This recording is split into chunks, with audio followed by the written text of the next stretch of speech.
আছেন, আসলে পরীক্ষা দিচ্ছি। কি করছো?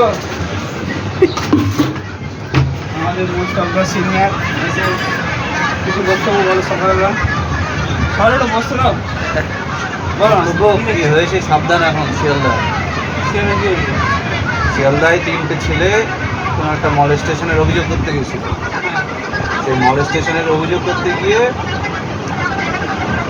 তারা সাংবাদিক ছিল আর কি, লোকাল, মানে নিজেরা আর কি খবর পরিবেশন করে।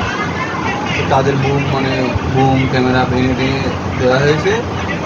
ওরা এবার কোর্টে গিয়ে কেস করেছে। তারপরের দিন শিয়ালদার স্টেশনের যারা জিআরপি, ওরা গিয়ে ওদের বিরুদ্ধে মহিলা পুলিশ মলেস্টেশনের কেস করে দিয়েছে ওই 3টে ছেলের বিরুদ্ধে। হ্যাঁ, ওই নিয়ে এখন আন্দোলন চলছে। এই কী ধরনের, এই হচ্ছে আমাদের ওয়েস্ট বেঙ্গলের সমাজের অবস্থা, পুলিশের অবস্থা। পুলিশ জামা পরে নেই। আরে মুখটা আসছে, মুখটা বডিটা এত চুলে ঢাকা।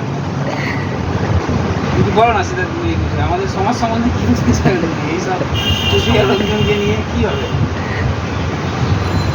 পুলিশ নাকি মলেস্টেশনে কেস করছে সাধারণ জনগণের উপরে। রেল পুলিশ আবার কি অবস্থা, এই হবে না সেটা। পড়াশোনা ভালোই হবে হবে।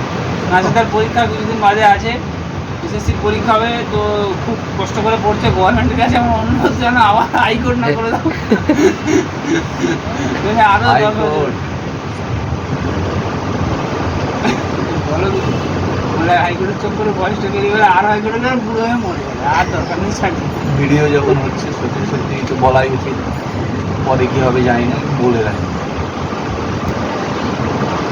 2016 সালের যে নিয়ম সেটা কমপ্লিটলি একটা সিস্টেমেটিক ফ্রড মানে প্রত্যেকটা পর্যায়ে প্ল্যান মাফিক দুর্নীতি হয়েছে, প্রত্যেকটা পর্যায়ে।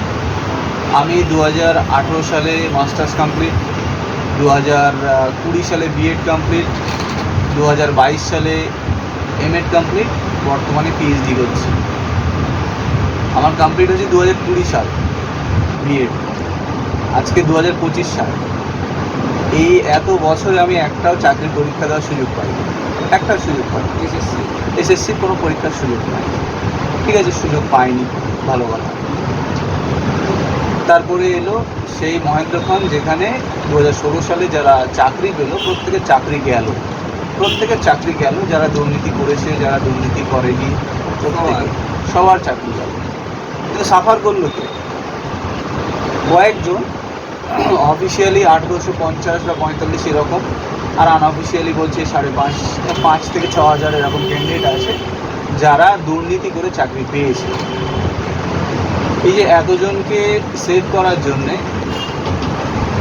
বাকিদেরকে চাকরি থেকে বরখাস্ত হতে হলো, এবং যারা দীর্ঘদিন ধরে পড়াশোনা করছে এই আশায় যে আমি পড়াশোনা করে ভবিষ্যতে একটা চাকরি করব এবং সেটা স্বচ্ছভাবে, সেটা নিজের যোগ্যতায়,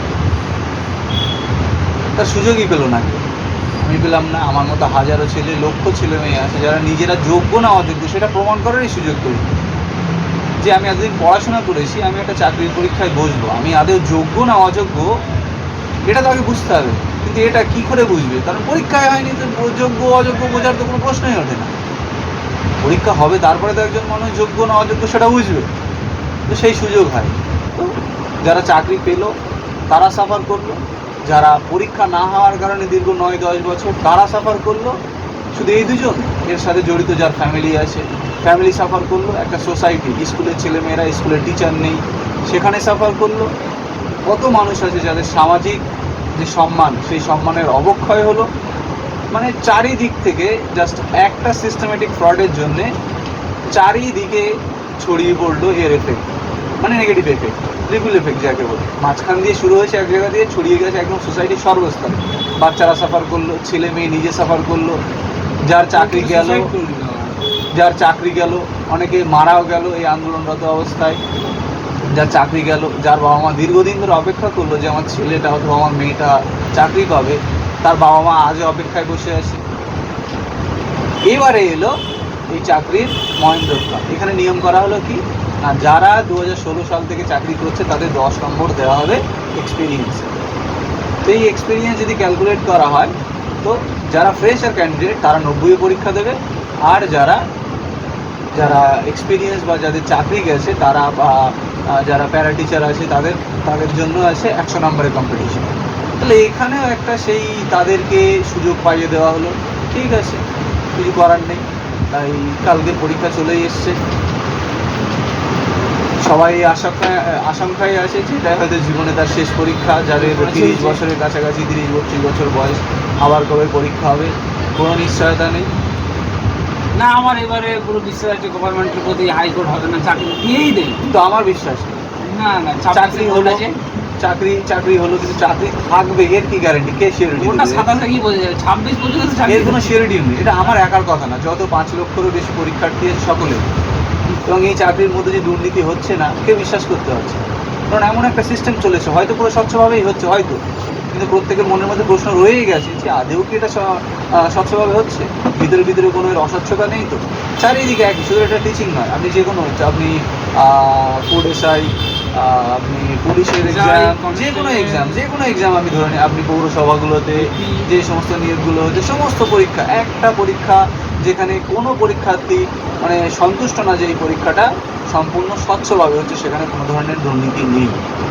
যাই হোক, পরীক্ষা হচ্ছে, কালকে দিয়ে যাব। তারপরে আমার দিক থেকে চেষ্টা করলাম, না হলে আবার চেষ্টা করব।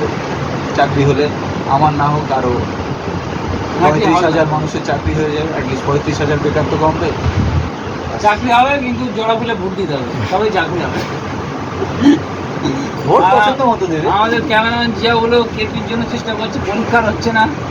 হ্যাঁ, ওই পুলিশের কথা বলছিলাম, ও পরীক্ষা ওর 25 বছর বয়স হলো, ও পরীক্ষায় আশায় এতদিন কলকাতায় পড়ে রইলো, ঘর বাড়ি ছেড়ে, ওরও পরীক্ষা এখনো দেওয়া শুরু হবে। এতগুলো বই পড়া হয়ে গেলো, কিন্তু তাও মানুষ যোগ্য বুঝতে পারছে না। দেখে নাও, এই হচ্ছে রানিং বলে আমার দেশে শুধু দাদা নয়, আরও 3-4 জনের যারা পরীক্ষা দিয়ে চলে গেছে, তাদের কী হয় তার ঠিক নেই। অনেক কঠিনভাবে পড়াশোনা করেছে, কিন্তু বইয়ে রেজাল্টের পরে গভর্নমেন্টের হাতেও একটা রেজাল্ট থাকে, পলিটিক্যাল পাওয়া যায়। চলো যে হলো এটা মায়ের আপনি তা পড়াশোনা করুন। আমি হলো এই ব্যাংকের এমপ্লয়, ঠিক আছে, ব্যাংকে চাকরি করতে ভালো লাগছে না, কদিন করবো জানি না। চলো আজকের ভিডিওটা এই পর্যন্ত শেষ। Cameraman please stop video.